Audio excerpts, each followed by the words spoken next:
Alhamdulillah kita dapat bersama lagi pagi ini untuk meneruskan kuliah Sahih Bukhari jilid 1. Hari itu kita berhenti di sini dan tajuk ni kita telah bincang tajuk bab ke-19 ni. Babul khuruj fi talabil ilm wa rahala Jabir bin Abdullah masirata syahr ila Abdullah bin Unais fi hadithin wahid ini. Tajuk ni kita telah bincang dah sebelum ni. Kita telah bincang, jadi saya rasa tidak perlu diulangi lagi. Mana-mana yang tak sempat tu boleh tengok rakaman lah. Rakaman ada kan. Jadi tengok tu lah. Saya rasa yang belum kita bincangkan ialah hadisnya. Hadis di bawah ini. Ni. Haddathana Abul Qasim Khalid bin Khali Qadhi Hims. Qala haddathana Muhammad bin Harb. قال حدثنا الأوزاعي قال أخبرنا الزهري عن عبيد الله بن عبد الله بن عتبة بن مسعود عن ابن عباس أنه تمارى هو والحر بن قيس بن حصن الفزاري في صاحب موسى فمر بهما أبي بن كعب فدعاه ابن عباس فقال إني تماريت أنا وصاحبي هذا في صاحب موسى الذي سأل السبيل إلى لقيه هل سمعت رسول الله صلى الله عليه وسلم يذكر شأنه؟ فقال أبي نعم سمعت النبي صلى الله عليه وسلم يذكر شأنه يقول بينما موسى في ملأ من بني إسرائيل إذ جاءه رجل فقال أتعلم أحدا أعلم منك؟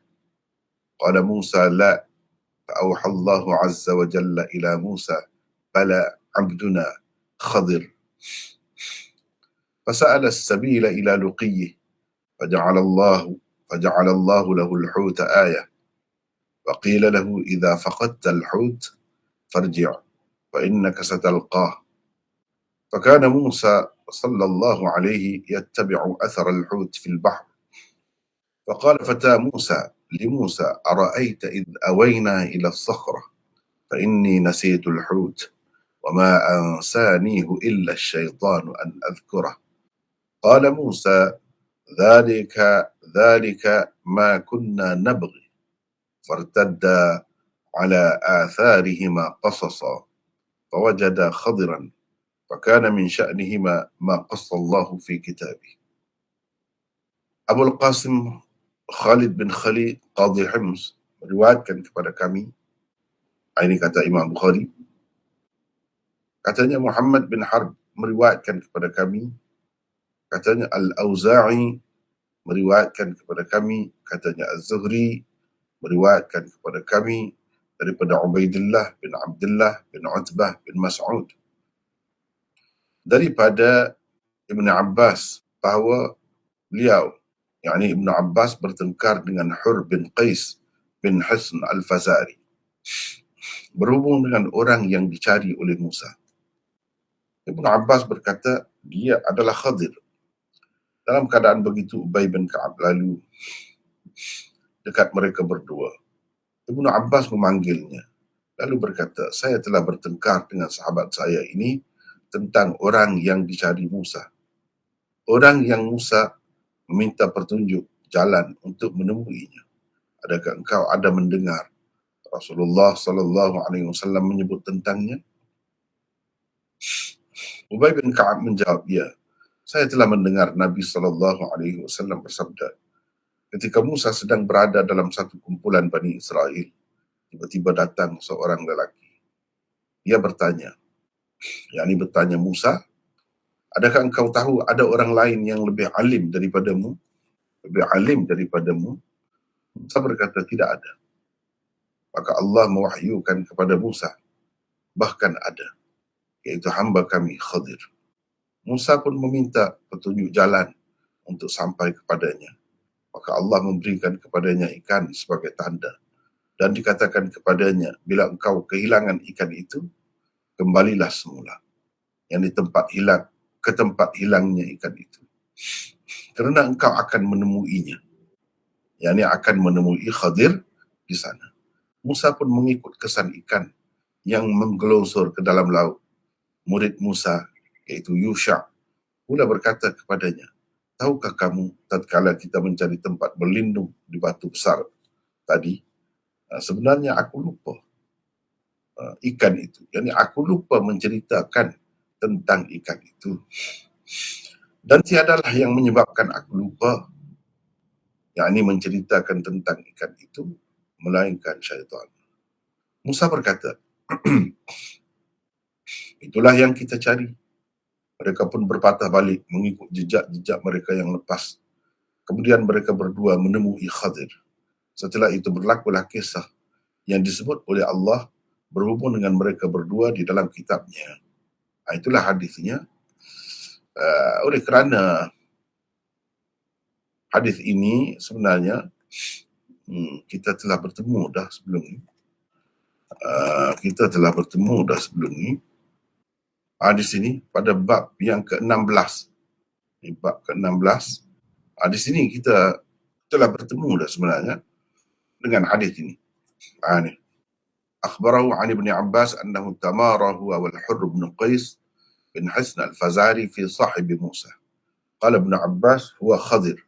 Dan panjanglah kita telah bincang dah sini. Banyak nota kaki pun kita telah bincang dengan panjang lebar di situ. Kalau nak tengok nota, ni 16, nota kita yang lepas, tengok sini ya. Di sini. Kita telah banyak bincangkan di bawah bab ke-16. Bab ma dzukira fi dhahabi Musa sallallahu alaihi wasallam fil bahr ila al-Khadir wa qawlihi ta'ala hal attabi'uka ala an tu'allimani mimma 'ullimta rushda. Di sini kita telah bincangkan dengan panjang lebar. Jadi harap rujuk semulalah kepada bab ini dengan hadis di bawahnya, iaitu hadis yang ke-75 ya. Dengan hadis di bawahnya, iaitu hadis ke-75. Tengok semulalah. Banyak perkara dah kita dah bincang di sini. Jadi, cumanya kalau ada beza pun kalau kita nak bincang di sini, ialah tentang beberapa perkara lah. Satunya tentang perawi-perawinya. Cuma kita tengok di sini, Abul Qasim. Imam Bukhari ambil daripada Abul Qasim Khalid bin Khali, Qadhi Hims. Beliau berkata, Muhammad bin Harb meriwayatkan kepada kami. Beliau berkata, Al-Auza'i meriwayatkan kepada kami. Beliau berkata, Zuhri meriwayatkan kepada kami daripada Ubaidillah. Di atas ni sama lah. Bahagian atas sanad ini sama. Kalau kita kata, tengok dengan yang ni. Di sini, hadis yang ke-75 ni, haddathani Muhammad bin Ghurair Az-Zuhri.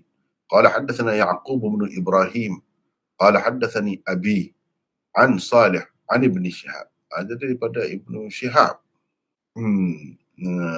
Ke atas ni sama. Daripada Ibn Shihab, daripada sini sampai ke sini sanadnya sama. Cuma di bahagian bawah saja berbeza. Antara hadis ke-75 dengan hadis yang 79 yang kita sedang baca sekarang. Jadi ni sanad bahagian atasnya daripada Az-Zuhri ni sama. Cuma bahagian bawah ni lah yang tidak samanya sanad. Itu saja. Dan di sana kita telah bincangkan tentang sanad-sanadnya tu. Rasanya kita telah bincang dari sana. Jadi tinggal lagi yang di sini lah. Yang di sini ni saya tidak bercadang untuk tulis banyak lagi. Cuma sekadar kalau nak tengok tentang perawi-perawinya dalam banyak-banyak kitab yang ada dengan saya ni, yang terbaiknya ialah Kashful Bari. Di Kashful Bari. Kashful Bari, tapi kitab ni dalam bahasa Urdu. Syarah Bukhari dalam bahasa Urdu. Kita boleh tengok tentang perawi-perawinya dibincangkan dengan panjang lebar. Kalau di dalam Kita tengok ni Umdatul Qari, ini pun tak banyak, tak banyak. Babul Khuruj fi Talabil Ilm. Cuba kita tengok di sini, perbincangan dia. Abul Qasim Khalid bin Khali. Ni. Perbincangan tentang perawi terletak di sini. Abul Qasim Khalid bin Khali di dalam Umdatul Qari. Kalau di dalam kitab-kitab lain tidak lebih banyak lah. Begitulah. Al-Himsi daripada hadis Abdul Walid bin Sa'id daripada Qasim. Ini Qadhi Hims Saduq akhraja lahu hahuna. Imam Bukhari kemukakan hadis dia di sini dan di dalam kitab Ta'bir. Dia meriwayatkan daripada Baqiyah dan tabaqahnya. Maknanya generasi itulah, generasi Baqiyah. Dan orang yang meriwayatkan daripadanya pula ialah anaknya, Muhammad Abu Zur'ah Dimashqi. Adapun pengarang-pengarang kitab Sunan, mereka ada mengemukakan hadisnya di dalam kitab mereka masing-masing. Tetapi kalau dalam kitab Sunan Arba'ah itu Nasa'i sahaja. Nasa'i sahaja. Khali disebut di sini ala wazni Ali. Khali Ali sama. Tapi setengah-setengah ulama sebut dalam syarah Zarkashi dia ada bubuh baris di sini dengan lam bertasydid. Khalli gitu, khalli wa huwa sabqu qalam, itu terlanjurlah salah tulis tu ataupun kesilapan penyalin. Qultu laysa Zarkashi dhabatahu hakadha. Bukan Zarkashi yang bubuh baris gitu wa innama qala bi kha' mu'jamah maftuhah wa lam maksurah wa ya mushaddadah biwazni Ali. Mana Zarkashi ni orang lain lah juga. Sekadar itu je. Cerita tentang siapa? Abul Qasim Khalid bin Khali ni di dalam Umdatul Qari. Itu pun dah banyak dah tu. Tapi kalau kita tengok Kashful Bari ni, kita tengok. Dia lebih panjang lah, lebih detail lah. Dia ni Qadhi Abul Qasim Khalid bin Khali. Dan antara keistimewaan kitab ini, dia bagi rujukan tu bawah tu. Bagi rujukan semua dalam kitab mana diambil tu. Ini semua ni lebih banyaklah dia ceritanya. Dia ambil daripada siapa? Muhammad bin Harb, Muhammad bin Himyar, Salamah bin Abdul Malik, Harith bin Ubaidah Jarrah bin Malih, dan Baqiyah bin Al-Walid. Orang-orang yang meriwayatkan hadis daripadanya pula Imam Bukhari, Imam Abu Zur'ah Dimashqi, Ibrahim bin Muslim Tarsusi, Muhammad bin Muslim bin Wara Ar-Razi, Muhammad bin Auf At-Ta'i, dan anaknya sendiri, iaitu Muhammad bin Khalid bin Khali, dan lain-lain lagi, ramai lagi. Lepas tu dia sebut di sini, itu yang istimewanya kitab ni. Semasa saya buat menulis ni, sentiasa saya merujuk sinilah, antara rujukan utama saya lah. Ada sebut Imam Bukhari mengatakan dia ni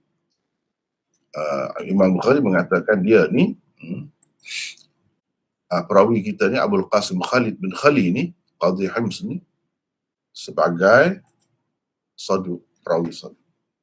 Imam Nasa'i kata laisa bihi ba's, tidak mengapa dengannya. Daraqutni kata laisa syai'un yunkar, tak ada sesuatu yang boleh kita bantah lah riwayat dia.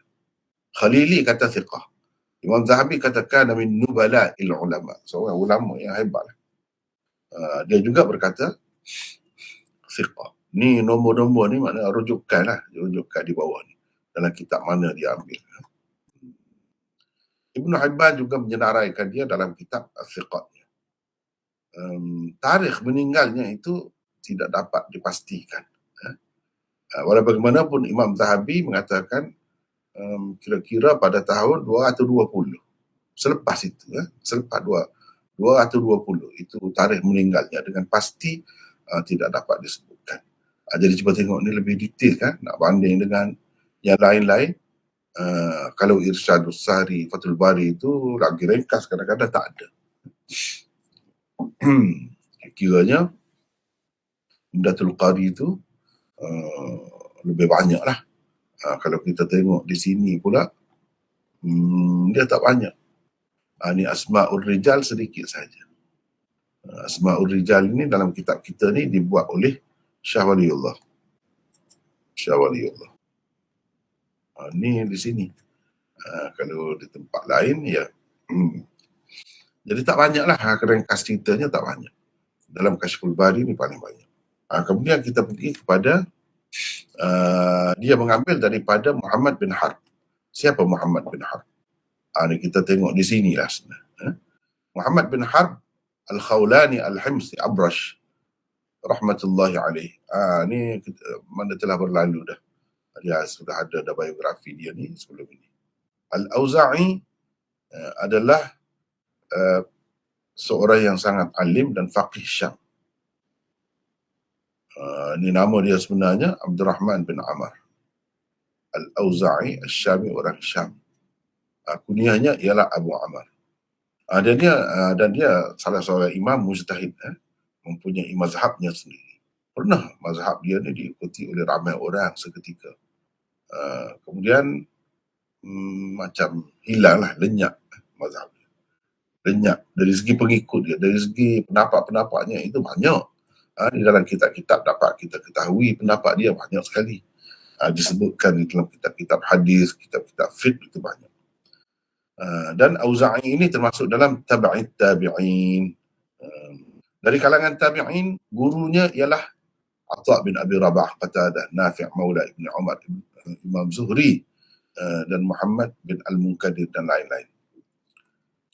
Dia juga mengambil hadis daripada ni orang-orang ni, amalan ni disebutkan.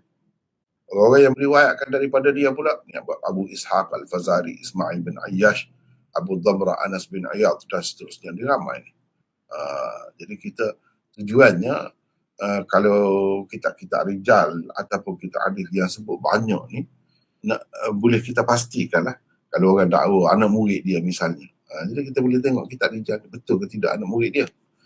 Kalau yang cerita ringkas-ringkas tu kita tak boleh nak pastikan. Mesti kita kena tengok yang lebih detail lah kalau kita rijal. Itu maksudnya. Ini antara guru-gurunya. Ini antara orang-orang yang mengambil hadis daripadanya. Abdurrahman bin Mahdi kata tentang Al-Auza'i ini, Al-A'immah fil hadis, imam dalam hadis ni ada 4 orang. Al-Auza'i, Malik, Sufyan Al-Thawri dan Hammad bin Zaid. Ini imam-imam dalam hadis. Jadi dia ni salah seorang imam. Beliau juga berkata tidak ada seorang pun di Syam yang lebih alim tentang sunnah daripada Auza'i.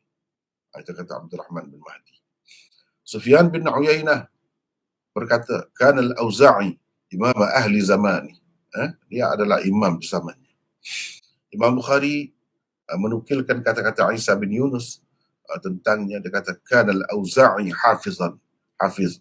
Bila sebut hafiz ni bukan hafal Quran, hafal Quran tak kira dah. Hafal hadis maksudnya. Imam Ajli rahmatullahi alaih berkata, "Thiqah min khiyarin nas." Dia ni perawi thiqah, antara orang yang terpilih. Imam Malik berkata, "Kana imaman yuqtada bihi." Dia adalah seorang imam yang diikuti. Ya'qub bin Syaibah kata, "Wal Auza'i thiqah sabt." Teguh, thiqah dan teguh. Yahya bin Ma'in berkata thiqah. Ma aqalla ma rawa 'an az-Zuhri. Alangkah sedikitnya apa yang dia riwayatkan daripada Zuhri. Abu Hatim berkata, "Imam muttaba' lima sami'." Diikuti apa yang dia dengar tu, dipercaya, diyakini. Ibnu Sa'ad kata thiqah ma'munan saduqan fadilan khairan kathiral hadis wal ilm wal fiqh hujjah. Jadi ini lafaz-lafaz ta'dil yang tinggi-tinggilah diberikan kepadanya. Ibn Hibban berkata dia ni termasuk dalam fuqaha Syam, qurra mereka, qari juga, zuhad, orang yang termasuk dalam orang yang zahid juga di Syam. Wa murabitihim, dan termasuk dalam orang yang penjual, pergi berperang, berjaga di sempadan negara. Askar lah juga dia. Fallas berkata Al-Auza'i thabt. Jadi panjang kan? Panjang ni. Dan ada rujukannya semua. Dan begitulah seterusnya, banyak lagi. meninggal dunia mengikut pendapat yang rajih pada tahun 157. Kalau nak tengok lebih detail lagi, biografi dia ni, sila rujuk Siyar A'lamin Nubala. Siyar A'lamin Nubala. Ini yang disebutkan di sini. Muhammad Az-Zuhri, Muhammad bin Muslim ni telah bertemu dah. Dia tak ulang lah. Ubaidillah bin Abdullah bin Uthbah bin Mas'ud ni pun sudah berlalu dah. Dan dia pun tidak hurai di sini banyak. Sebab apa? Sebab telah berlalu dah bincang dah sebelum ni.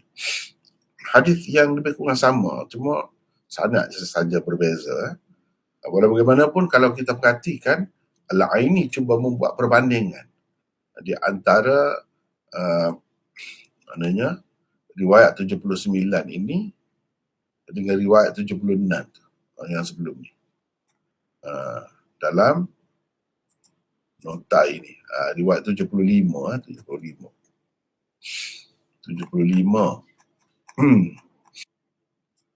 Di bawah bab 16, hadis 75 di bawah bab 16.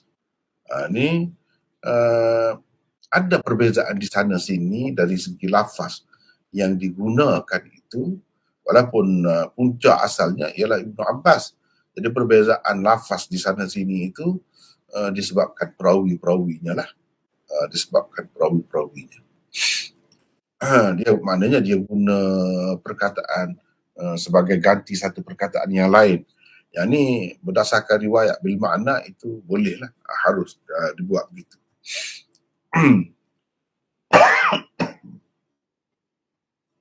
Kalau kita nak tengok lah, perbezaan di sini dengan di sana, ni riwayat ni Abul Qasim bin Khalil ni, kalau nak tengok perbezaan, dia ada sebutlah di sana sini.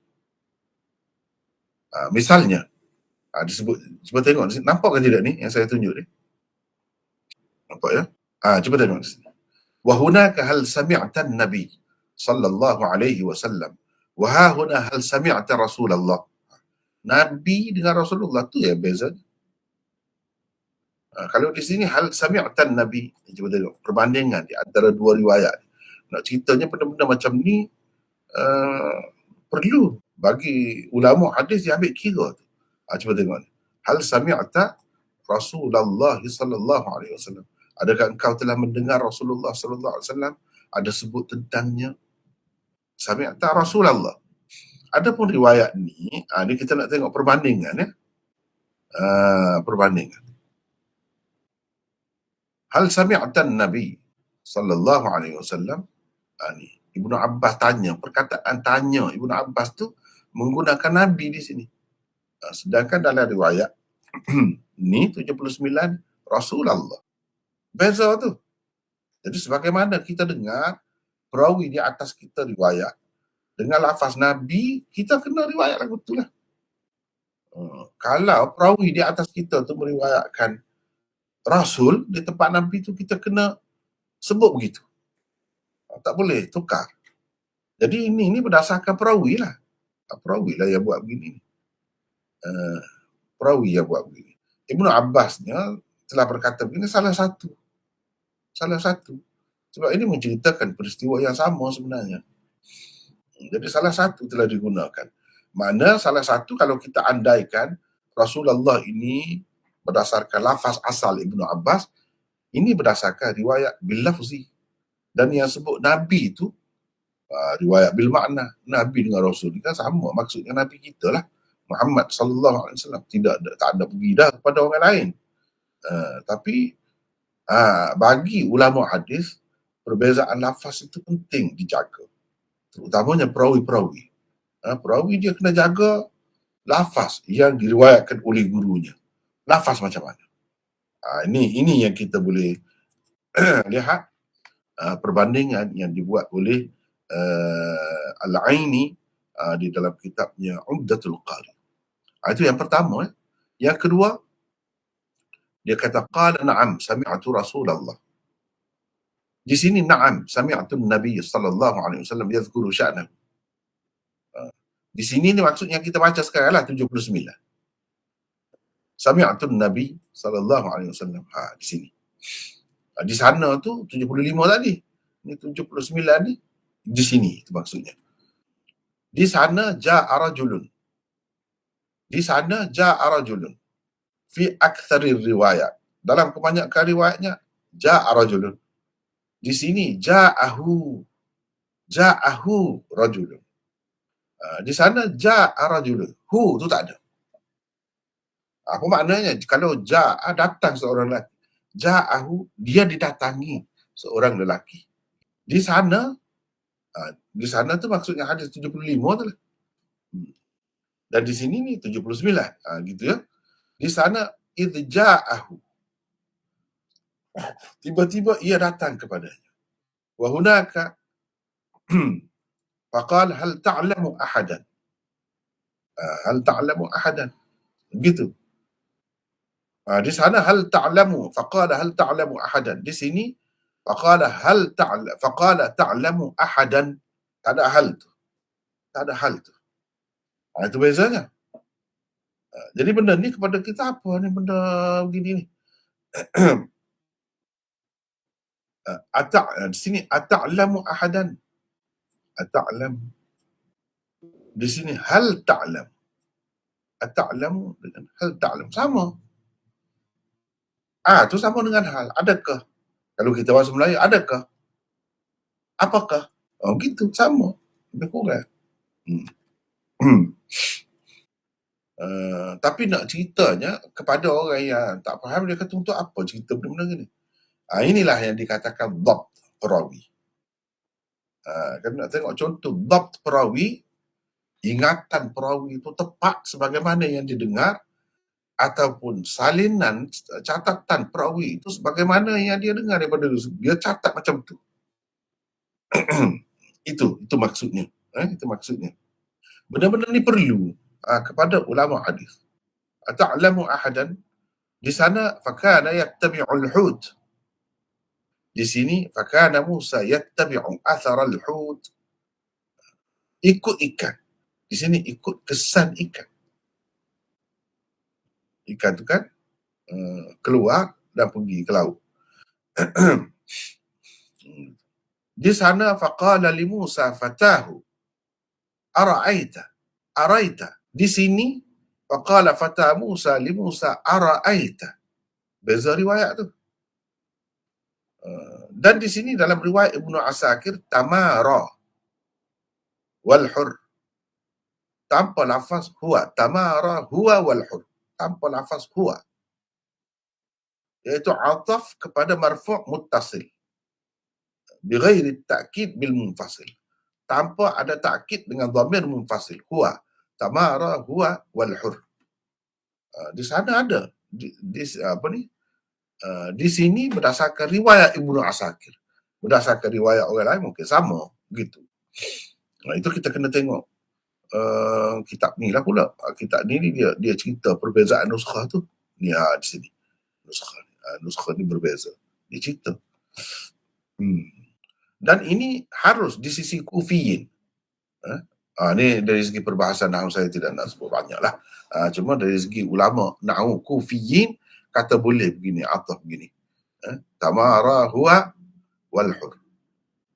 Tamara wal hur itu kalau mengikut ulama-ulama nahwu basriyin tak boleh. Tapi kalau mengikut ulama nahwu kufiyin boleh. Kita tidak nak bincang panjang lah situ. Di sana telah dibincangkan dengan detail di sana. Begitu juga tentang perbincangan tentang rijalnya. Ma khala Syekh Al-Bukhari, selain daripada Syekh Al-Bukhari dan Al-Auza'i. Lepas tu baru dia cerita tentang perawi-perawi ni. Gitu ceritanya. Itulah kalau nak ada cerita pun tentang isi kandungannya lebih kurang yang dululah juga. Jadi rujuklah kepada perbincangan kita di sini pada hadis 75 ni di bawah tajuk babnya ada perbincangan yang banyak rujuk di sini. Di dalam Kashful Bari ni pun dia bincang panjang pun di sini tengok tak ada perbincangan. Ringkas sangat tak ada. Imam Bukhari mengemukakan hadis yang sama yang telah disebutkannya pada bab ma dzukira fi dhahabi Musa fil bahri ila al-Khadir. Jadi perbincangan di sana sudah pun selesai, jadi boleh dilihat di sana. Sekarang ni kita nak tengok bab baru pula. Baik, tengok sini. Bab fadli man alima wa 'allama. Bab kelebihan orang yang berilmu. Kelebihan orang yang tahu. Maksudnya berilmu lah. Wa 'allama, dan mengajarkan ilmu pengetahuannya. Bab fadli man alima wa 'allama ma 'alima. Wa 'allama ma 'alima atau ma 'alimahu, boleh. Kelebihan orang yang mengetahui dan memberitahu kepada orang lain. Itu asal makna dia. Maksudnya kelebihan orang yang berilmu dan mengajarkan ilmu yang ada padanya. Ada kelebihan, ada kelebihan. Bukan tidak ada kelebihan. Belajar untuk mengetahui. Itu paling ringkas. Kemudian untuk menjadi alim. Banyaklah tahu tu. Itu satu kelebihan. Bila alim, bila pandai, mengajar pula orang lain. Itu kelebihan yang lain pula. Lebih tinggi lagi lah daripada orang yang berilmu saja tapi tidak mengajar. Ini kelebihan orang yang mengajar. Bab fadli man alima wa 'allama. Kita baca hadisnya, ni hadis ke-80. Wa bihi qala haddatsana Muhammad bin al-Ala qala haddatsana Hammad bin Usamah an Buraid bin Abdullah an Abi Burdah an Abi Musa an Nabi sallallahu alaihi wasallam qala مثل ما بعثني الله به من الهدى والعلم كمثل الغيث الكثير أصاب أرضا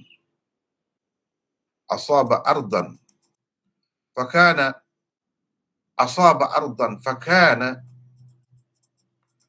منها نقية قبلت الماء فأنبتت الكلأ والعشب الكثير وكانت منها أجادب أمسكت الماء فنفع الله بها الناس فشربوا وسقوا وزرعوا وأصابت منها طائفة أخرى إنما هي قيعان لا تمسك ماء ولا تنبت كلأ وذلك مثل من فقه في دين الله ونفعه ما بعثني الله به فعلم وعلم. Ini tajuk Imam Bukhari duduk sini. Fa'alima wa 'allama. Bab fadli man 'alima wa 'allama. Dia ambil daripada hadis ini lah. Wa mathalu man lam yarfa' bidzalika ra'san wa lam yaqbal hudallah alladhi ursiltu bihi. Qala Abu Abdullah قال إسحاق وكان منها طائفة قيلت الماء قاع يعلوه الماء والصفصف المستوي من الأرض. Muhammad bin Al-Ala meriwayatkan kepada kami, katanya Hammad bin Usamah meriwayatkan kepada kami daripada Buraid bin Abdullah, daripada Abi Burdah, daripada Abi Musa, daripada Nabi SAW. Baginda bersabda, perbandingan petunjuk dan ilmu yang Allah utuskan aku membawanya adalah seperti hujan lebat yang menimpa bumi. Di antara bumi itu ada yang subur, ia menerima air dan menumbuhkan tumbuh-tumbuhan dan rumput rampai yang banyak. Di antaranya ada yang hanya menampung air, maksudnya tetapi tidak menyerap air. Maka Allah memanfaatkan tanah itu kepada manusia. Mereka dapat minum dan memberi minum kepada ternakan mereka serta bercucuk tanam dengan air itu. Hujan yang turun itu menimpa sebahagian tanah lain yang merupakan tanah gersang. Tanah ini tidak dapat menampung air, yakni maupun menyerap air, sehingga dapat menumbuhkan tumbuh-tumbuhan. Itulah perbandingan orang yang mendalam ilmunya tentang agama Allah. Allah memberi manfaat kepadanya dengan apa yang Allah utuskan aku membawanya. Lalu dia mendapat ilmu dan mengajarkan pula kepada orang lain. Tanah itu juga merupakan perbandingan orang yang tidak mengangkat langsung kepalanya terhadap ilmu yang dibawa olehku. Dia tidak menerima petunjuk yang Allah utuskan aku membawanya. Itulah hadis yang kita baca. Satu sahaja hadis di bawah bab ini. Di bawah bab fadli man alima wa 'allama ada satu sahaja. Baik, terlebih dahulu seperti biasa kita bincanglah tentang tajuk bab. Lepas tu baru kita bincang tentang hadis di bawahnya. Itu biasalah, gitu kan.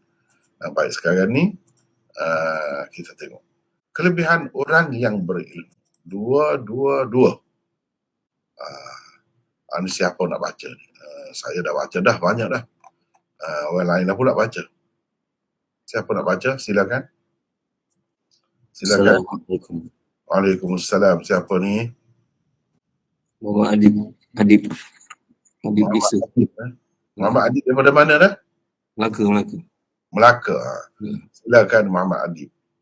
Bismillah. 221. Ni 222. 222. Oleh kerana beberapa tajuk sebelum ini menunjukkan ilmu perlu dicari walaupun jauh perjalanan. Mungkin sesetengah pembaca akan merasakan untuk apa perlunya dicari ilmu sehingga menghabiskan masa, tenaga dan harta sampai begitu sekali. Imam Bukhari membawakan tajuk kelebihan ilmu sekali lagi untuk mengingatkan tentang kelebihan ilmu sehingga orang yang bermusafir untuk ilmu tidak hilang matlamatnya, iaitu untuk mengajarkannya juga kepada orang lain seperti tanah yang subur, menerima air dan menumbuhkan tumbuh-tumbuhan yang banyak. Itu sekejap Muhammad Adib, sekejap. Jadi tujuan Imam Bukhari buat tajuk ni takut orang katalah penat kan pada bab sebelum ni belajar tu daripada kecil lagi, belajar tu kena pergi jauh lah sampai merantau keluar negara, keluar negeri. Untuk apa semua tu? Jawabnya untuk melengkapkan diri. Kalau belajar sedikit-sedikit macam mana nak mengajar? Jadi macam mana nak dapat kelebihan orang yang mengajar tu, orang alim yang mengajar tu. Dan kalau belajar sikit-sikit tidak alim, tahu sikit-sikit. Ni kita naknya jadi ahli ilmu, orang yang berilmu. Lepas tu ilmu tu meyakinkan sehingga boleh mengajar pula kepada orang lain. Nak dapat kelebihan itulah. Jadi nak dapat kelebihan itu patut sekali. Tidak kata buang masa, habis tenaga, habis harta. Bukan. Berbaloilah kita kata kalau kita dapat ilmu yang banyak, kerana kelebihan orang yang berilmu itu memang tinggi. Apalagi orang yang mengajarkan ilmunya pula, itu lebih tinggi lagi kelebihannya. Teruskan. Orang yang sanggup berkorban nyawa dan harta untuk menghantar anak-anaknya sambung ke pengajian yang lebih tinggi, tidak lain melainkan matlamatnya sudah kukuh tersemat di hatinya, iaitu pada penghujungnya nanti dia akan menjadi seorang yang sangat berguna untuk orang lain. Sama ada ahli keluarganya sahaja, masyarakatnya sekali atau umat Islam semuanya. Sesetengah orang hanya berusaha mencapai ilmu untuk membantu dirinya sendiri dan tidak merasa bertanggungjawab terhadap orang lain. Seorang Muslim yang beriman mestilah berusaha mendalami ilmu supaya menjadi pembimbing kepada umat Islam seluruhnya, selain melepaskan mereka dari dosa yang mungkin menimpa disebabkan ilmu fardu kifayah tidak dipelajari umat. Ini satu perkara lagi yang kita perlu sedarlah, perlu ingat dan perlu bersedia untuk berkorban, untuk menghantar anak, cucu, adik dan sebagainya ke mana-mana pun untuk belajar ilmu setinggi mungkin. Sebab apa? Ilmu itu besar maksudnya. Antara kelebihannya, dapat ia dapat melepaskan dosa. Kalau katakanlah ilmu pergi jauh banyak-banyak belajar ni, itu bukan ilmu fardu ain dah tu. Ada ilmu fardu kifayah. Fardu kifayah pun kalau tak ada yang belajar, yang mengetahui ilmu tu, berdosa semua masyarakat ni. Jadi kita nampak kita pergi bersembahyang jemaat di satu qaryah, satu kawasan tu semua pergi sembahyang jemaat di situ. Itu yang zahirnya. Itu satu kawasan tu. Di kawasan itu kalau tak ada seorang pun orang yang mendalam ilmunya dalam satu bidang, kita kira lah ilmu agama ke bukan agama ke, sehingga masyarakat ni bergantung dengan orang kafir dan mungkin terberdaya, terkeliru, tersalah. Itu dosa. Itu orang panggil ilmu fardu kifayah. Jangan kata sia-sia. Hantar anak kita telah menyebabkan orang kampungnya ataupun orang di kawasannya, satu qaryahnya itu, tempat satu sembahyang jemaat tu, lepas dosa. Itu besar. Itulah kelebihannya. Kelebihan kepada orang lain. Kalau orang lain tu sedar, hakikatnya ni orang-orang tertentu ni melepaskan dosanya, dia pun akan prihatin lah, ambil berat lah tentang orang itu. Dia pun beri perhatian lah. Tidak saja-saja orang ni. Contohnya kita kata, tidak ada seorang pun di satu qaryah itu yang tahu ilmu hadis. Hadis tu tahu, sedikit sebanyak tu tahu ilmu hadis. Jadi sehingga dia dapat menentukan ini hadis tidak sahih, ini hadis sahih, ini hadis maudhu'. Tak ada seorang pun. Berdosa semuanya. Berdosa semua. Itu di satu pihak ilmu agama. Di satu pihak yang lain, katakanlah ilmu perubatan, kedoktoran. Dalam satu qaryah tu tak ada seorang pun doktor Islam. Yang adanya orang kafir, bergantung dengan orang kafir. Apa dia buat kita tak tahu. Mungkin kita ikut cara yang salah, yang haram. Sebab orang kafir dia tak kira. Dia tak kira gelatin macam mana ubat tu, kapsul tu, guna gelatin macam ni, tak kira, tak kisah. Tapi kalau doktor Islam, farmasis Islam, dia ambil kira benda tu. Dia ambil kira. Dia akan cerita ni guna gelatin yang haram. Sedangkan kita boleh ada yang lain, bukan dalam keadaan darurat dah sekarang. Kan? Kalau tak ada orang yang dapat cerita benda tu sehingga kita ni terlibat dengan benda haram dan sebagainya, berdosa kita semua. Maknanya adanya doktor itu melepaskan dosa umat ni. Kan? Kelebihan tu. Itulah kelebihan orang yang berilmu. Dan mengajar pula, mengajar, mempraktikkan ilmu dia tu. Kalau kedoktoran ni, kalau tidak mengajar pun dia gunalah ilmu dia. Jadi masing-masing guna ilmu. Kalau tak ada seorang pun yang tahu ilmu nahwu, sampai ke peringkat boleh membezakan, boleh tahulah ini salah. Kalau orang bawa Quran yang barisnya salah, tak ada siapa pun boleh tegur dalam ramai-ramai. Satu qaryah tu tak ada siapa pun boleh tegur. Kita tak tahu nak bawa kepada siapa Quran ini yang dikatakan salah ni, salah di mana tak tahu. Hafal Quran, orang yang mahir, ilmu nahwu, perlu semua. Jadi bukan satu perkara lah masyarakat Islam ni kena ada. Bukan engineer, bukan doktor, bukan peguam, bukan alim dalam bab agama ni macam-macam pula bidang. Itu semua kena tahu semua. Kalau tak ada seorang, dosa semua.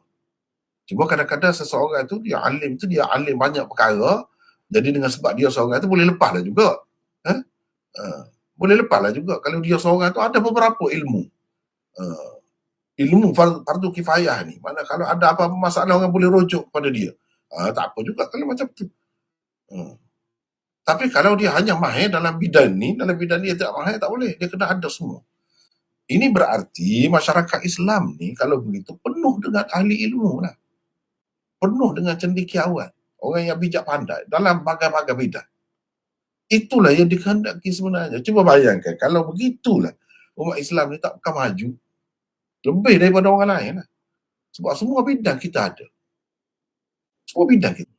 Jadi jangan ingat ilmu agama sahaja. Jadi ilmu agama ni lebih-lebih lagi. Sebab dia berkait dengan agama. Nak menentukan sah atau tidak sah solat kita, ibadat kita. Kena agama lah tu. Kalau pandai baiki kereta, jadi foreman, memanglah boleh selesaikan masalah juga itu. Tapi masalah agama tak selesai. Tak sah semayang. Nak buat apa macam tu. Pandai pun benda lain. Jadi maksudnya nak kena ada semua tu. Itulah kelebihan ahli ilmu ni. Dia melepaskan dosa orang lain. Itu kelebihan tu. Satu kelebihan tu. Dah banyak lagi lah kalau nak kira kelebihan lain. Contohlah. Kalau kita ni seorang yang berilmu, seorang yang alim, duduk di satu tempat, bayangkan satu qaryah lah, kita letak qaryah. Kita letak qaryah yang ada satu tempat sembahyang jemaah, semua pergi situ. Ramai jugalah. Mana sekurang-kurangnya 40 orang. Barulah wajib jemaah tu. Ada penduduk tetap di situ. Tak kira lagi orang yang pergi situ, yang mengunjungi tempat tu, musafir apa, tak kira. Kira yang menetap di situ. Baik. Kalau kita kata di satu tempat tu, tempat yang macam tu pun, apa lagi kalau tempat bandar macam Kuala Lumpur tu, lebih besar lagi. Tentu sekali begitu ramai, beribu-ribu, beratus ribu orang. Kalau kita ada ilmu, kita akan berasa suatu kelebihan tu, nikmat. Kita akan berasa, contohnya, kita akan kata, dalam ramai-ramai, bukan dengan maksud ujub, bukan dengan maksud takabur, itu tak boleh lah. Kalau sekadar sedar, baguslah. Menunjukkan kita sedar nikmat Allah yang kita dapat, yang Allah berikan kepada kita. Nikmat besar tu. Katakanlah, seramai-ramai orang ni baca Quran tak faham. Kena tengok terjemahan lah. Terjemahan tu pun tak dapat pastikan macam mana. Bergantung kepada penterjemah lah. Begitulah. Bayangkan kalau satu orang tu dia baca tu dengan penuh, dia faham makna dia maksud tanpa terjemah. Dan dia faham maksud dia banyak lagi di sebalik tu. Apa yang tidak dipahami oleh orang biasa. Macam mana perasaan dia? Tentu dia merasa dia istimewa, satu nikmat besar yang Allah SWT kurniakan kepada kita. Sesuatu kelebihan yang ada pada seseorang tu kan, memang tidak ada pada orang lain, katakanlah. Satu istimewa tu. Bukan senang nak dapat sesuatu kelebihan ni. Bukan senang. Jadi kita akan bersyukur kepada Allah. Itu kelebihan. Anak kita tu akan jadi seorang yang bahagia hidup dia. Kalau kita lengkapkan dia dengan ilmu. Jadi tidak sia-sia kalau habis duit, kita tidak dapat bermesra dengan dia kerana dia terpaksa pergi jauh. Tak jadi masalah. Sebab kita nak bagi kelebihan yang besar untuk dia. Itu maksudnya di sini. Kita kena fikir untuk orang lain. Sampai di mana tadi? Di sini ya. Di sini. Sila baca. Muhammad. Masyarakat yang bertamadun akan pandai menilai keistimewaan ilmu agama dan peranan ahli agama. Mereka juga akan berusaha untuk membantu orang yang melepaskan mereka daripada tuntutan fardu kifayah dan menggunakan sepenuhnya kemampuan ilmu ahli agama untuk membantu menyelesaikan kemusykilan dalam kehidupan seharian mereka. Itu. Jadi barulah masyarakat ni kalau sedar, orang-orang ni sedang melepaskan dosa mereka, barulah mereka fikir. Jangan dia berasa lepas dah dosa dengan dia buat amalan fardu ain saja, tak kena tu. Banyak perkara lagi dalam bermasyarakat ni. Jadi bila dia tahu orang-orang yang belajar agama itu contohnya melepaskan dosanya, jadi dia terfikirlah untuk menyumbang, untuk bekerja sama, membantunya. Itu maksudnya. Kalau ada duit banyak, perlu asrama, nak buat asrama. Budak-budak ni perlu kepada buku, nak sediakan buku. Pelajar-pelajar ni memerlukan komputer, kita ada duit. kita bagilah, barulah ada dorongan itu, barulah ada. Kalau kita tak ada kesedaran, tak berasa pun mereka ni melepaskan dosa kita, relax lah, kita tak ada berasa apalah, tak ada berasa bertanggungjawab. Tak akan jadi cakna, orang yang cakna tak ada macam tu. Sebab apa, dia rasa dia tak ada kena-mengena dengan dia. Jangan begitu, jangan begitu. Sekurang-kurangnya bila kita belajar ni, kita tahu benda ni. Inilah kelebihan orang yang tahu. Orang yang tahu benda ni pun satu kelebihan. Barulah kita faham sepatutnya kita letak diri kita ni di mana. Kita ni betul kita tak ada ilmu, tapi kita ada duit misalnya. Kita ada tenaga, kita ada kemampuan, kita ada kemahiran, kepandaian. Apa boleh kita bantu? Itu kita akan jadi begitu bila kita tahu kelebihan ni. Walaupun kita sendiri tidak belajar pun. Kalau kita belajar tu, mungkinlah tak sempat lah nak cari duit, nak berniaga, berdagang dan sebagainya, tak sempat lah. Pergi keluar negara pula ya, lagi belanja banyak. Macam mana? Tak sempat lah. Jadi di situ perlu ada keluarga yang sedar, ibu bapa yang sedar tentang kepentingan ilmu tu. Barulah dia berasa satu keseronokan membelanjakan duit untuk anak dia belajar. Begitu ya. Teruskan Muhammad Adib. Teruskan. Di sini ya.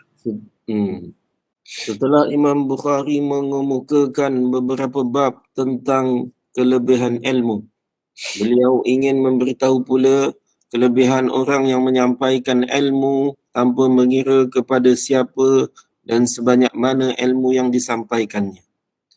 Kelebihan ilmu ialah ia tidak berkurang apabila diajar.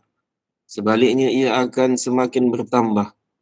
Ulama mengatakan al-ilmu yazidu biinfakihi wal malu yanqusu biinfakihi. Maksud ilmu bertambah dengan membelanjakannya, harta pula berkurang dengan membelanjakannya. Ini kelebihan ilmu. Salah satu kelebihan ilmu ialah orang yang mengajar tu kan, dia tak habis apa. Dia tak ada kerugian. Tak ada kerugian apa. Bahkan semakin bertambah. Dia semakin matang, semakin masuk ilmu dia. Begitu. Berbeza dengan duit. Duit ni kalau kita semakin belanja, semakin habis. Ilmu tidak. Apalagi kalau dapat duit pula dengan mengajar tu kan, macam guru-guru yang mengajar di sekolah tu, pensyarah dan sebagainya, dapat duit pula. Ilmu dia semakin bertambah. Itu lebihnya ilmu. Berbeza dengan kalau harta. Harta ni semakin dibelanja, semakin kurang. Ini nak menunjukkan, kalau nak harta tu pun kelebihan juga. Tapi kalau nak banding antara ilmu dengan harta, ilmu lebih lagi. Sebab ilmu tidak semakin kurang walaupun kita mengajar. Berbeza dengan harta. Banyak lagi lah yang boleh kita sebutnya kelebihannya. Kalau harta boleh dicuri, ilmu tak boleh. Ilmu dalam dada mati dululah. Kalau bunuh, belah dada mati, tak dapat juga. Tapi kalau harta boleh dicuri, kena fikir nak simpan dia. Ilmu tak payah fikir dalam kepala. Tak payah sediakan tempat khusus. Peti besi, tak perlu. Ada dalam kepala. Itu kelebihan. Walaupun dia mahal, dia berharga. Ada harta, tidak boleh nak cari ilmu. Ada harta, tidak boleh nak tambah ilmu. Tapi orang yang ada ilmu, dia boleh tambah harta. Dia boleh dapat duit. Dia boleh jadi kaya dengan sebab ilmu tu. Cuba tengok berapa ramai orang yang berilmu. Kerana ilmu dia semata-mata, dia dapat gaji dan sebagainya tu. Ini, kalau nak banding dengan harta lah, banyak sekali kelebihan ilmu. Dengan sebab itu perlu masyarakat ni disiapkan. Diisikan dengan ilmu sebanyak mungkin. Bila seseorang itu dapat ilmu, mudahlah dia untuk meningkatkan taraf kehidupannya itu. Banyak lagi lah kalau nak perbandingan kelebihan ilmu ni banyak. Teruskan antara kelebihan ilmu lagi. Antara kelebihan ilmu lagi ialah ia semakin berkembang apabila disebarkan. Ia kekal sama. Ia kekal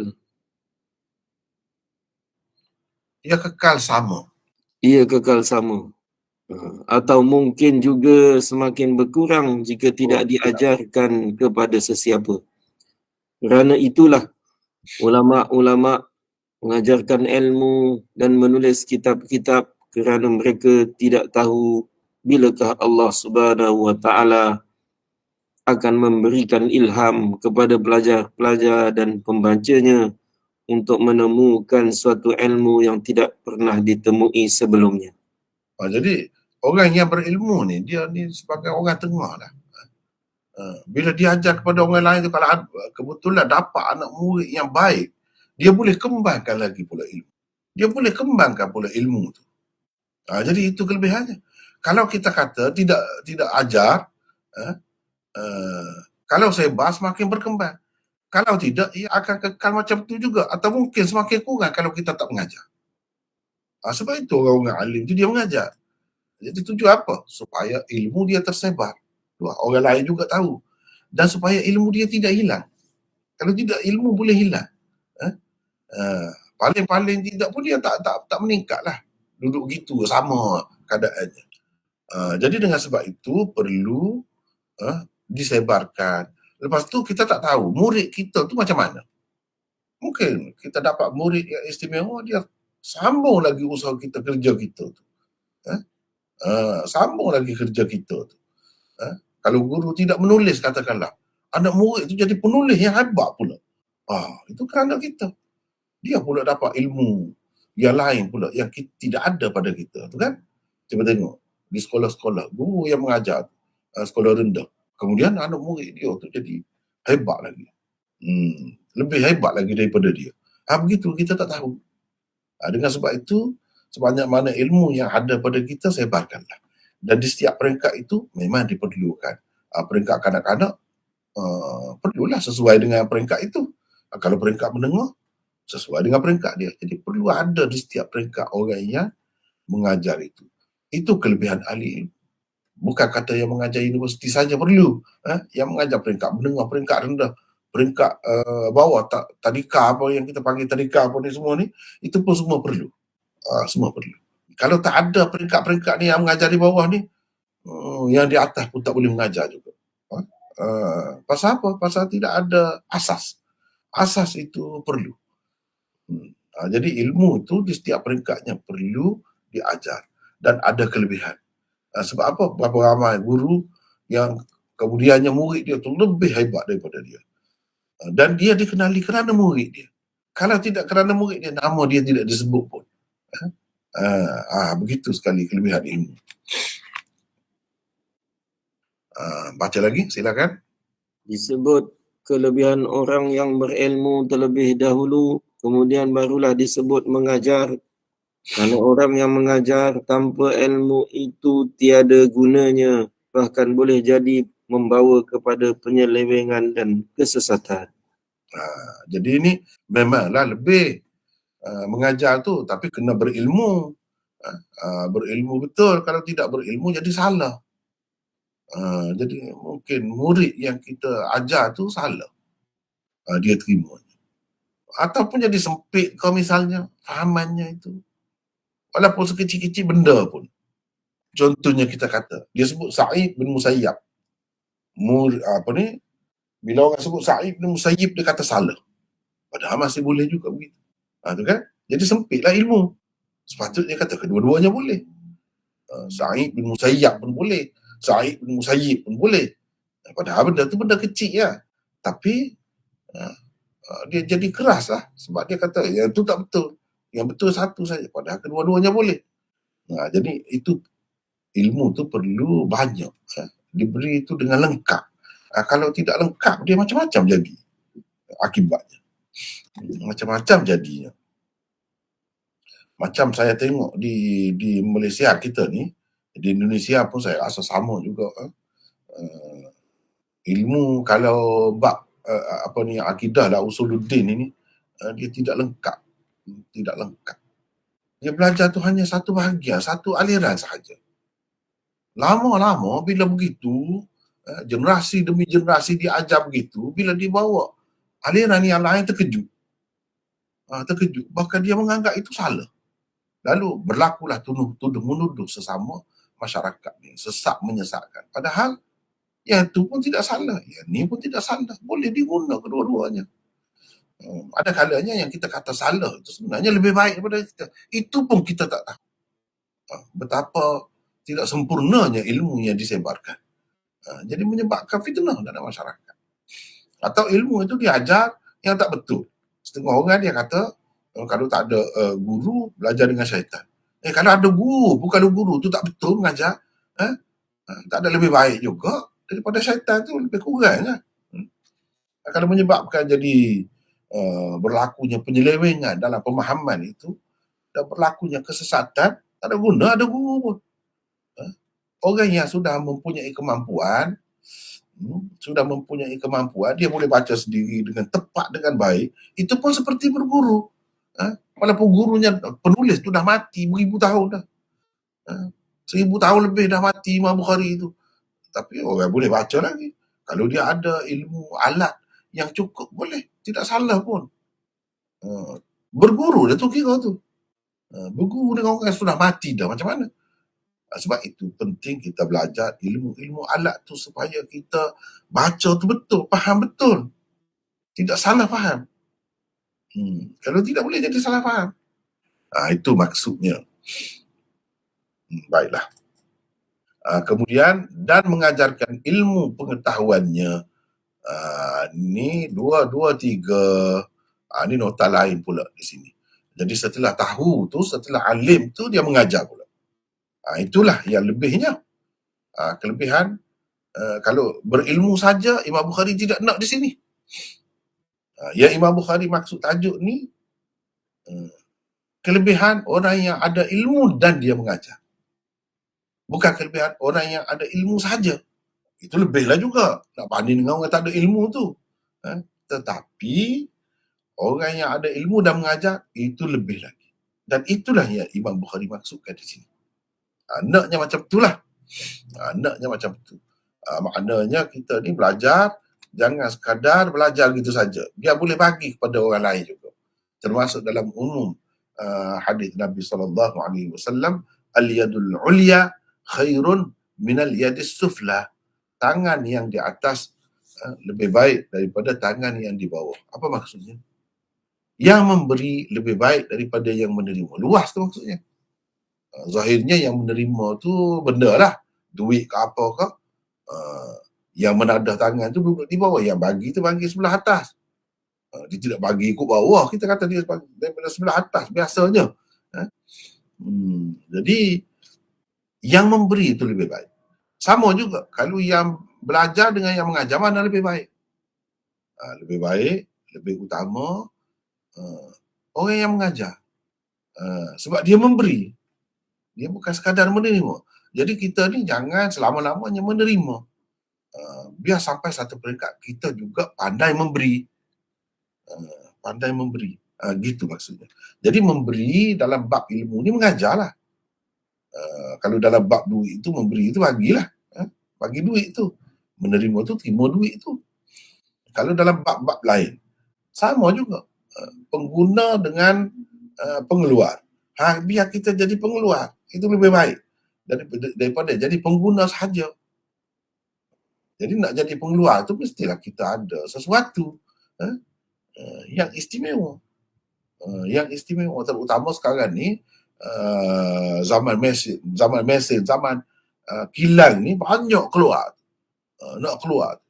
Jadi mesti kena ada orang yang nak lah barang yang kita keluar tu. Jadi yang paling lebihnya umat Islam ni yang dapat menyumbang, yang dapat memberi.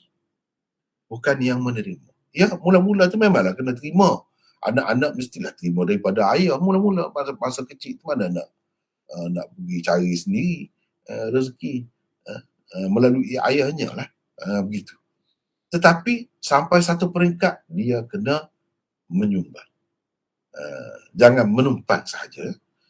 Kena yang lebih ialah yang menyumbang, bukan yang menumpang selama-lamanya.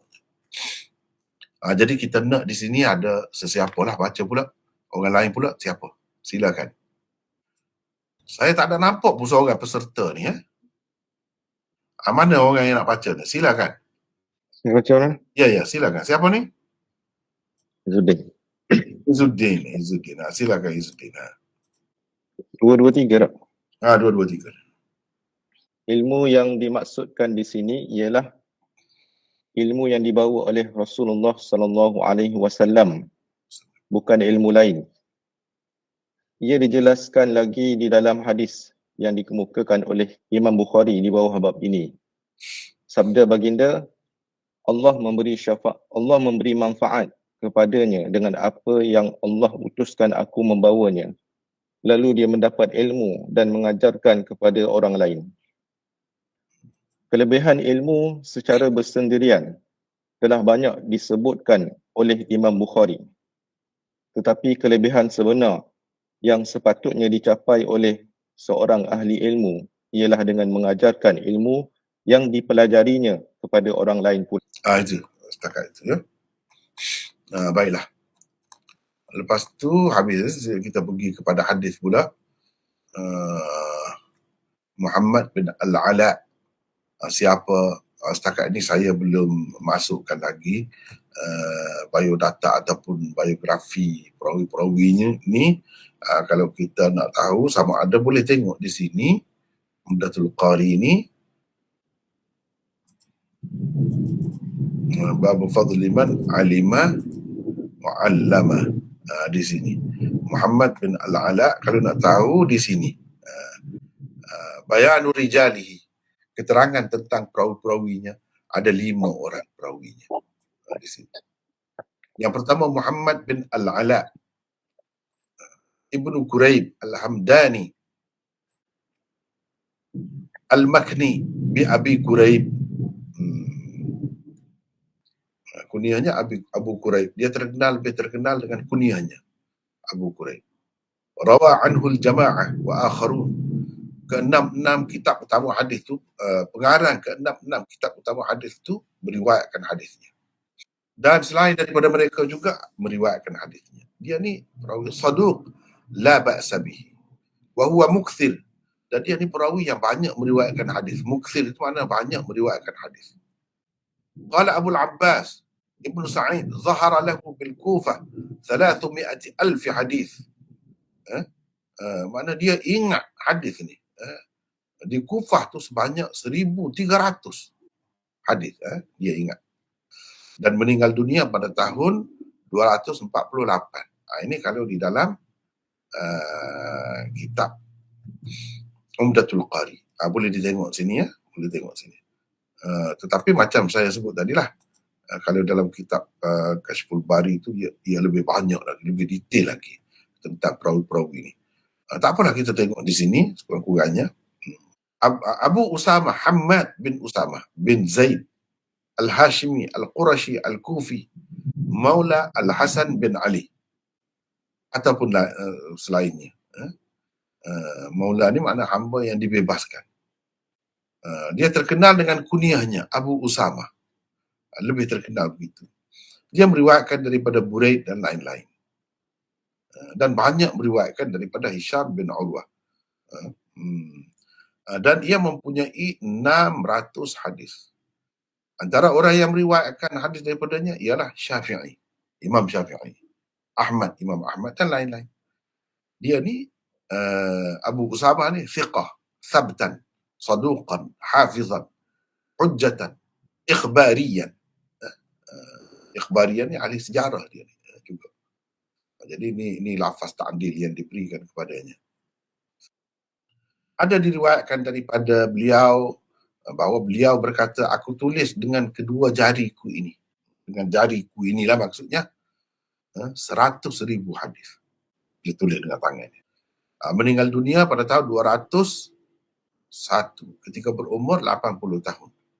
Fima qila, menurut apa yang disebutkan orang lah.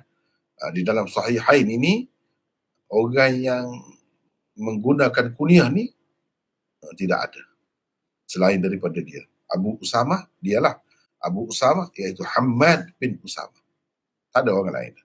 Rawalahul jama'ah, mana pengarang ke-6 kitab utama hadis itu meriwayatkan hadisnya. Pengarang kitab-kitab utama hadis itu siapa? Imam Bukhari, Muslim itulah.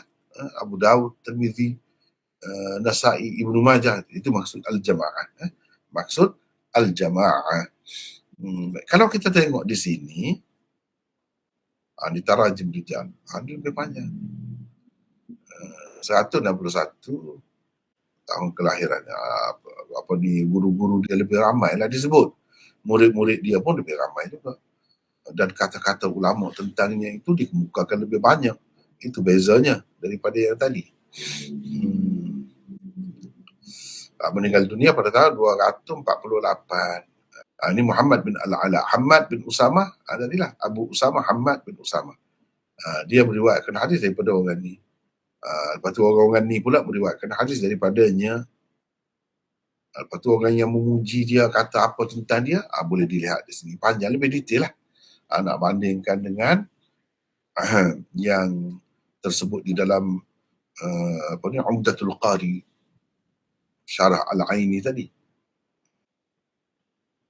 Cumanya dia ni ada juga melakukan tadlis di sini, apa yang tidak disebutkan di sini. Tapi dia, kalau dia melakukan tadlis pun dia menjelaskan tadlisnya itu, menyebabkan tidak keliru lah, tidak keliru. Gitu ya. Lepas tu Buraid bin Abdullah, di sini pun ada.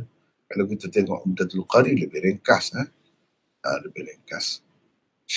Yang ketiga Buraid bin Abdullah bin Abi Burdah bin Abi Musa. Mana salah seorang anak cucu lah dia, salah seorang anak cucunya, anak cucu Abu Musa al-Asy'ari yang dikunyahkan dia tu, mana digelar dia, disebut, dipanggil dia tu Abi Burdah Al-Kufi. Yang keempatnya Abu Burdah, Abdullah Buraid bin Abdullah bin Abi Burdah. Yang keempatnya Abu Burdah, mana datuk dia lah, iaitu Amir bin Abi Musa al-Asy'ari. Abu Musa tu mana dia, Abdullah bin Qais nama dia. Abu Musa iaitu Abdullah bin Qais al-Asy'ari, Abu Musa al-Asy'ari. Lepas tu antara keistimewaan Umdatul Qari ni, boleh dikatakan setiap hadis dia dibuat begini.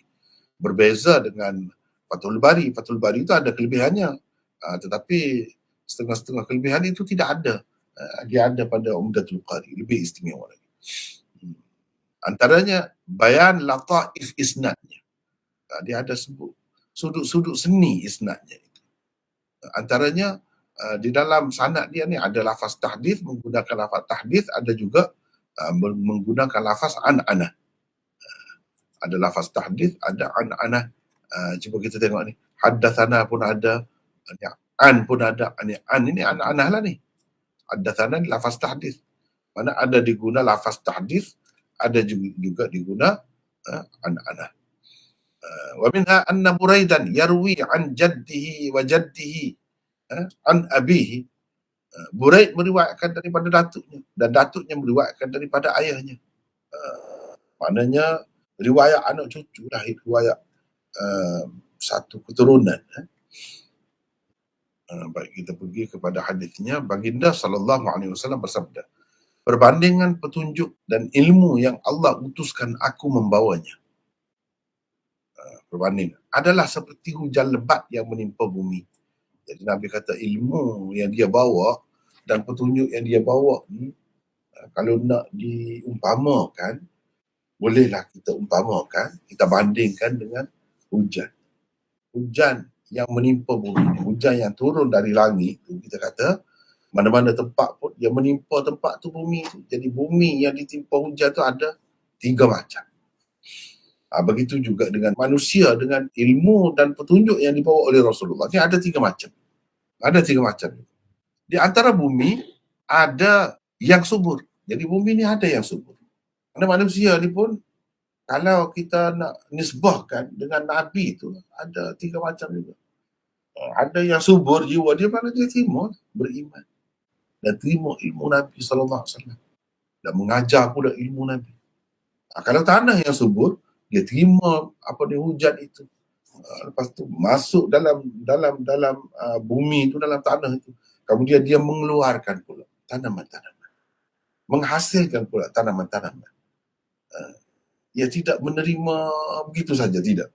Jadi ini perbandingan orang yang belajar dan mengajar. Dia belajar dulu, lepas tu mengajar. Itu hasil dia lah tu, mengeluarkan. Ya seperti tanah yang subur lah kalau macam tu. Tanah yang subur lah. Orang yang belajar, kemudian mengajar, seperti tanah yang subur yang menerima air hujan itu. Jadi itulah yang sebaik-baiknya, itulah yang dikehendaki. Ia menerima air dan menumbuhkan tumbuh-tumbuhan dan rumput rampai yang banyak. Jadi sehingga nampak berseri-seri bumi ni. Ceria nampak. Menariklah. Cantik bumi ini. Dan berguna pula kepada orang-orang manusia. Boleh makan macam-macam buah. Boleh makan macam-macam bijirin yang dikeluarkan oleh bumi itu. Hasil daripada air. Air diterima menakung air. Tidak seperti kita kata kalau pada pasir, hujan pun tak keluar. Orang yang berilmu, belajar petunjuk Nabi, belajar ilmu Nabi, lepas tu mengajar pula kepada orang lain, ibarat tanah yang subur seperti ini. Itulah yang terbaiknya kalau tanah yang terbaik. Manusia yang terbaik pula apabila belajar ilmu Nabi ni, dia mengajar kepada orang lain. Itu sebab tu Imam Bukhari buat tajuk tu. Di antaranya ada yang hanya menampung air tetapi tidak menyerap air. Tapi dia dapat menampung air. Bolehlah juga orang guna. Binatang-binatang boleh pergi minum di situ. Manusia juga boleh ambil air itu jadi sumber air. Tetapi dia tidak mengeluarkan apa-apa. Tapi ada, ini peringkat kedua. Walaupun tidak guna apa-apa pun, dia ada jugalah faedahnya kepada orang lain. Ada juga faedahnya. Ini peringkat yang kedua. Berguna kepada diri dia sendiri. Tempat tu nampak ada kelebihan. Begitu. Seperti ini contoh orang yang alim tapi tidak mengajar. Alim tapi tidak mengajar. Kalau orang pergi cari, bertemulah dengan dia. Pergi cari, pergi cedok air tempat dia tu, dapatlah satu baldi, satu timba, satu kolej dan sebagainya masing-masing. Boleh. Tapi nak kata dia pergi mengajar, tidak. Dia hanya menampung air. Setengah-setengah ulama membandingkan ini dalam syarah pun, dalam huraian ni akan ada kita sebutkan. Kita sepintas lalu dahulu. Di antaranya ada yang hanya menampung, maka Allah manfaatkan tanah itu kepada manusia. Mereka dapat minum dan memberi minum kepada ternakan mereka. Serta bercucuk tanam dengan menggunakan air itu. Hujan yang turun itu menimpa sebahagian tanah lain yang merupakan tanah gersang. Tanah ini tidak dapat menampung air maupun menyerap air sehingga dapat menumbuhkan tumbuh-tumbuhan. Tak ada apa pun hasilnya. Jadi hujan mari pun kita tak dapat hasil.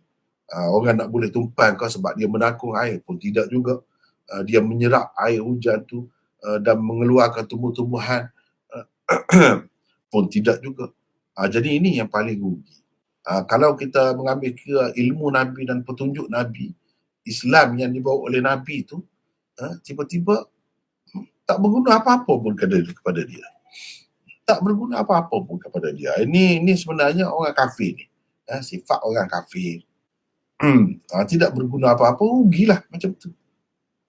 Tak sepatutnya begitu. Kalau orang Islam, dia akan dapat juga segi sebanyak. Dia akan dapat juga segi sebanyak. Jadi perbandingannya tanah, kita tengok setengah-tengah tempat tu kan, kalau tanah beris ataupun di tepi pantai itu pokok-pokok tertentu saja yang tumbuh. Bukan tumbuh semua pokok-pokok ni, tidak semua. Tapi kalau tanah yang subur macam-macam ada. Kalau dekat pantai tu pokok ru adalah tumbuh. Pokok ru, apa lagi, pokok kelapa dan sebagainya, sekadar itulah. Pokok ketereh ataupun gajus, bolehlah. Tapi kalau yang lain-lain, durian apa semua tu, tak ada, tak boleh tumbuh. Tapi adalah juga tumbuh juga, berguna juga. Itu perbandingan orang Islam yang terima juga, tapi tak banyak. Tidak kata mewah ilmu dia, tidak kata berilmu lah, sehingga orang kata dia sebut berilmu, ilmuwan. Tidak begitu. Tapi dia cukup, bolehlah guna untuk diri dia sendiri tu, boleh. Ada juga yang macam tu. Nak cerita kepada orang lain tak pandai dia, tak tahu. Ini Kalau orang Islam begitu, ada juga sedikit sebanyak. Ni kalau kata tak ada langsung berguna ni bukan orang Islam. Bukan orang Islam. Ibarat kalau tanah bumi ni mana tanah pada pasir lah, pada pasir. Yang kering kontang tu. Beratus batu jalan tak bertemu lagi. Air. Gitu. Itulah perbandingan orang yang mendalam ilmunya tentang agama Allah. Allah memberi manfaat kepadanya dengan apa yang Allah utuskan aku membawanya. Lalu dia mendapat ilmu dan mengajarkan pula kepada orang lain. Ni orang ni contoh yang pertama tadi. Tanah yang subur tu. Macam ni lah yang dikehendaki sebenarnya. Kalau boleh, begitulah. Jadi ilmu ni, ilmu apa?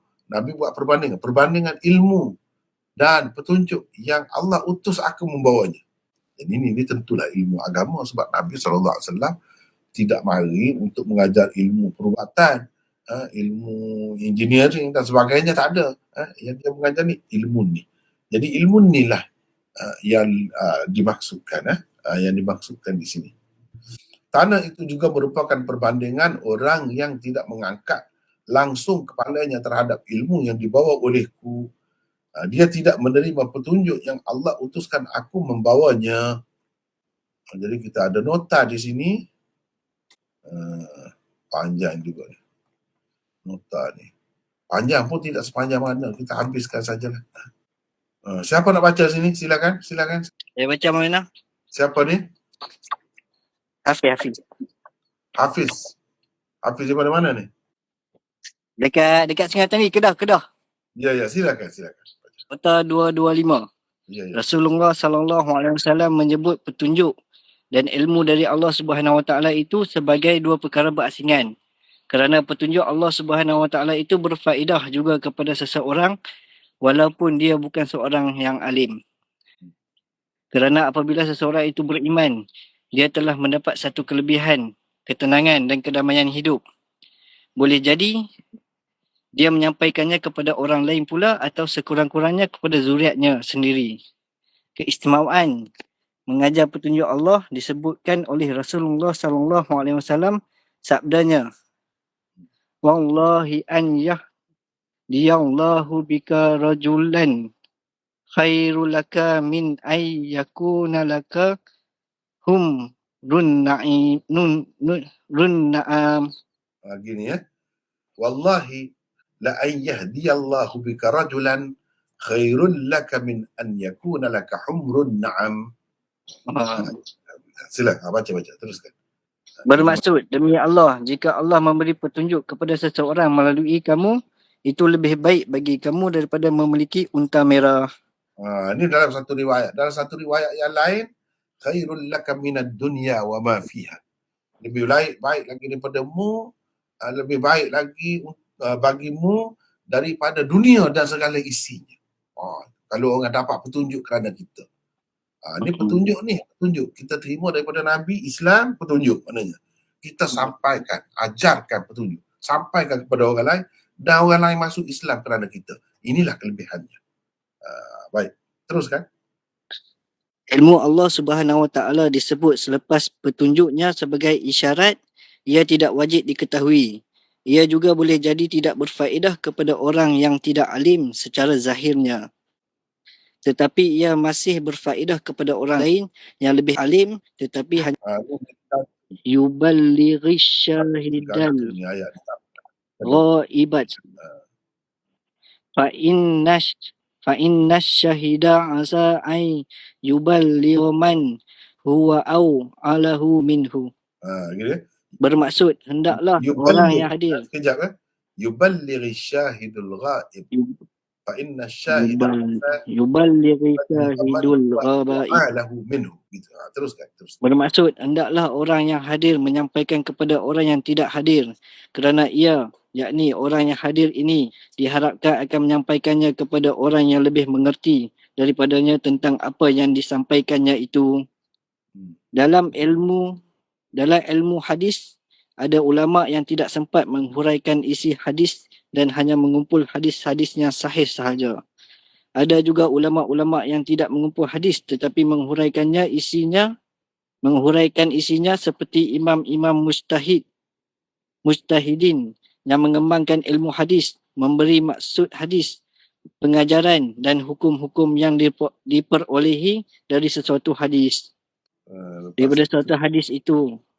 Hmm. Saya tak nampak nota Maulana. Orang yang paling rugi ialah orang yang tidak menerima petunjuk Allah, tidak juga ilmunya. Orang-orang Yahudi dan Nasrani ada menerima ilmu Allah, tetapi mereka tidak memberi petunjuk Allah. Ilmu yang diamalkan, tidak menerima.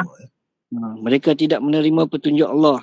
Ilmu yang diamalkannya itu berguna untuk kehidupan dunia, tetapi sia-sia juga di akhirat kelak. Perbandingan 3 yang diberikan oleh Rasulullah SAW sebenarnya merujuk kepada orang-orang kafir dan bukanlah mana-mana orang Islam. Ni kalau boleh orang lain pula sila baca. Siapa nak baca pula? Tidak penat seorang baca. Silakan. Saya baca. Siapa ni? Syahizat. Syahizat. Syahizat daripada mana? Shah Alam. Shah Alam. Silakan. Contoh tanah yang dibuat oleh baginda ada 3. Tetapi orang yang dicontohi tanah itu dengannya hanyalah 2 sahaja di sini. Iaitu orang yang mengambil manfaat dari petunjuk yang dibawakan oleh Rasulullah SAW dan orang yang tidak mengangkat kepala dan mengambil manfaat daripadanya. Sesetengah ulama berpendapat bahawa tanah yang subur dengan tanaman dan tanah yang menakung air itu bersamaan dengan satu sahaja, iaitu orang yang mengambil manfaat dan faedah dari ilmu Rasulullah SAW, sama ada untuk dirinya sendiri atau orang lain. Tanah yang kering itu pula disamakan dengan orang yang tidak mengangkat kepalanya untuk mengambil faedah daripada ilmu yang diajarkan baginda. Ulama yang lain pula menjawab bahawa sebenarnya memang ada 3 bentuk orang yang disamakan dengan tanah itu, iaitu dengan memahami adanya takdir perkataan man sebelum perkataan naf'ahu dan waw al-ataf tidak diatofkan kepada fakuha tetapi kepada man sebelumnya.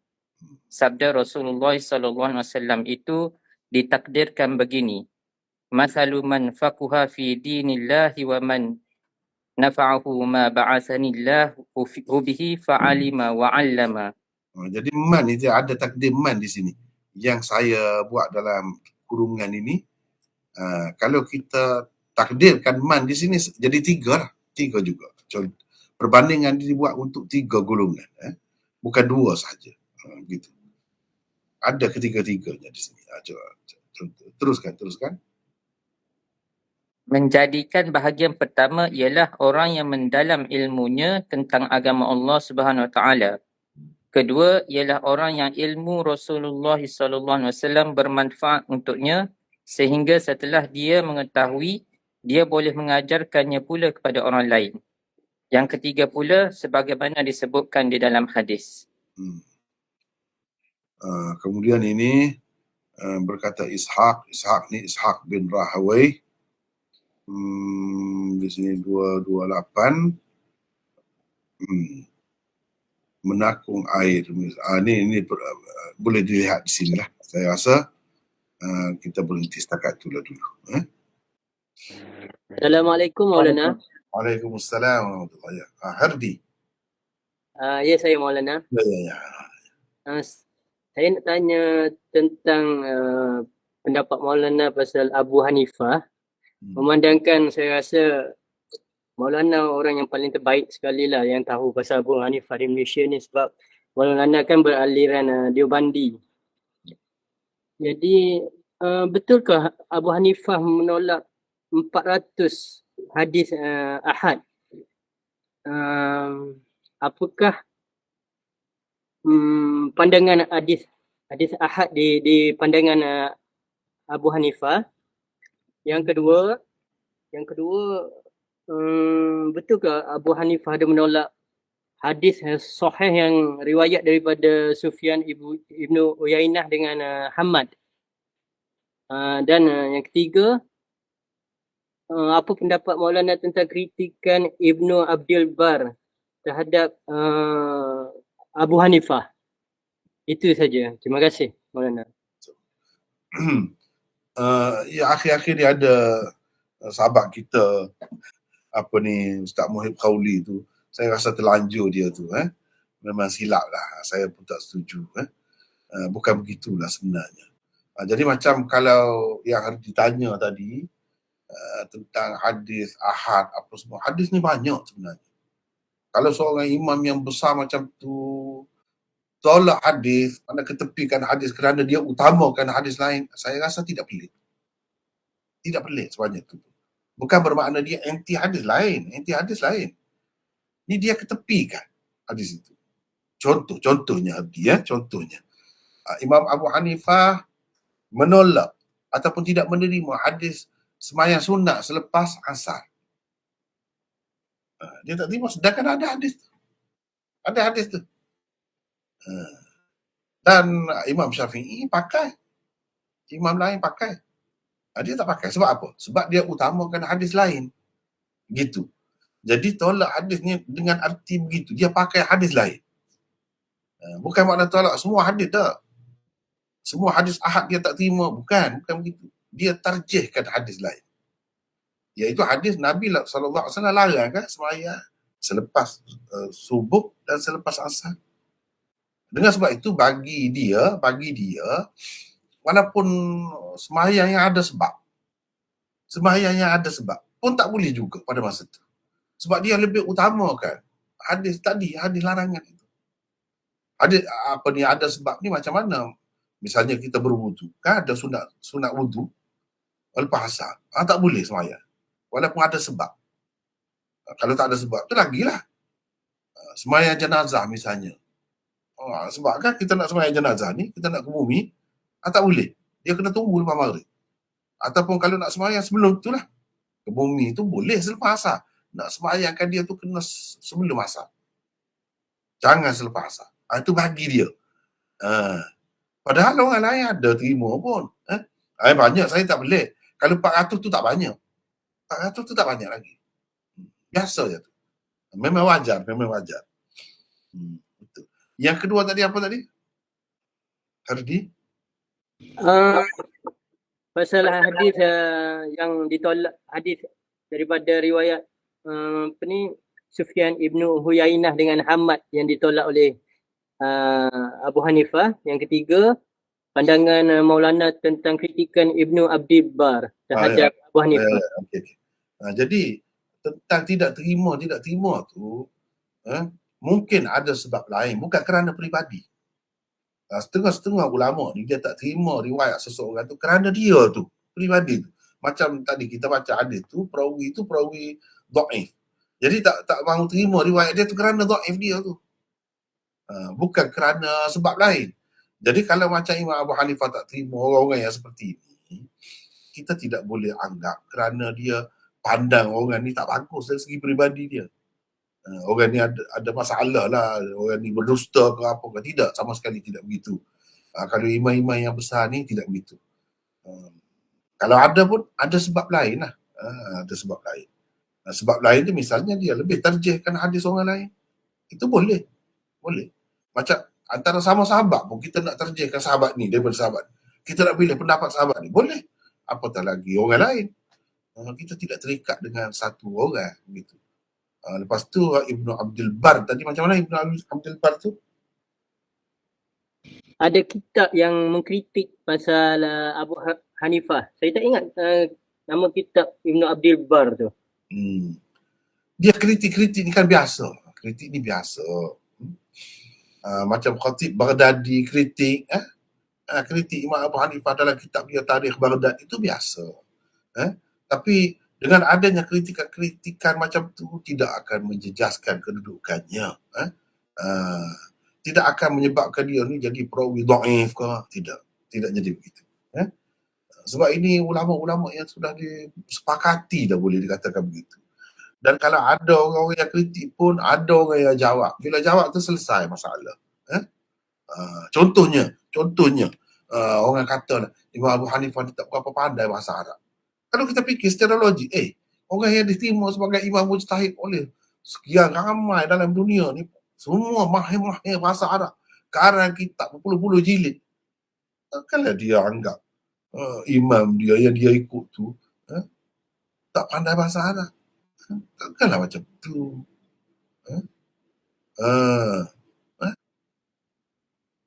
Kita fikir logik saja. Alasannya apa? Abu Hanifah kata dia guna Aba Qubais. Misalnya marartu bi Aba Qubais, tidak dia kata Abi Qubais. Itu salahnya. Antaranya yang orang sebut kesalahan dia tu tak berapa pandai orang kata. Sebenarnya orang yang kritik tak pandai dia. Aduh, kalau kita belajar nahu sedikit je, kita bertemu dah. Inna abaha wa abaha qad balagha fil majdi ghayataha. Misalnya. Itu guna macam tu, macam Imam Abu Hanifah guna. Memang ada satu lurah guna begitu. Walaupun dalam keadaan majrur pun alif juga. Aba juga. Aba. Tidak abi. Itu dalam syair Arab ada. Memang guna biasa dalam nahwu Arab ada guna dah begitu. Saya belajar kitab Matnul Maqsud, karangan Imam Abu Hanifah dalam ilmu saraf. Kecil yang kitab. Tapi ada nak cerita pengalaman peribadi. Bukan cerita orang, pengalaman peribadi. Allah SWT bagi berkat kitab tu, saya belajar kitab. Lepas saya habis baca kitab tu, belajar kitab tu, saya boleh baca semua kitab saraf. Padahal kecil yang kitab tu. Tu nak cerita. Orang yang boleh mengarang kitab yang sehebat tu walaupun kecil, tapi hebat. Huraian dia kalau matluk, kitab matluk tu syarah dia bukan main besar. Syarah kitab yang kecil tu lah. Kita nak kata dia tak mahir bahasa Arab. Benda-benda macam tu lah yang orang duk kritik tu, keliru lah. Bila orang jawab, jelas. Tak ada apa pun. Sebenarnya dia lebih mahir lagi daripada orang lain. Dia tahu banyak dialek tu. Ataupun apa di bahasa-bahasa tu Arab tu macam-macam. Kita tahu satu je. Kita kata dia tak betul. Padahal dia guna tu betul juga. Nak tahu buka kitab nahwu. Tahulah. Itu contohnya. Jadi benda-benda begitu, bab-bab lain pun gitulah juga. Keliru sebenarnya. Kerana kekeliruan. Imam Bukhari kalau nak kira ada kritik. Imam Abu Hanifah dalam Sahih Bukhari. Bila dia kata qala ba'dun nas, dia kritik Imam Abu Hanifah lah. Dalam dunia ilmu ni biasa kritik-kritik tu. Tapi tidaklah menjejaskan dia, menyebabkan jadi orang tak anggap dia imam lagi. Dia tetap imam. Kalau dia ada salah sekalipun, bukan bermakna imam dia tidak salah. Imam dia tidak masuk. Begitu kedudukannya. Begitulah secara ringkas. Saya rasa kita banyak dah masa ni. Setakat itulah dulu untuk hari ni. Wallahu a'lam. Wa akhiru da'wana alhamdulillah rabbil alamin. Assalamualaikum warahmatullahi wabarakatuh.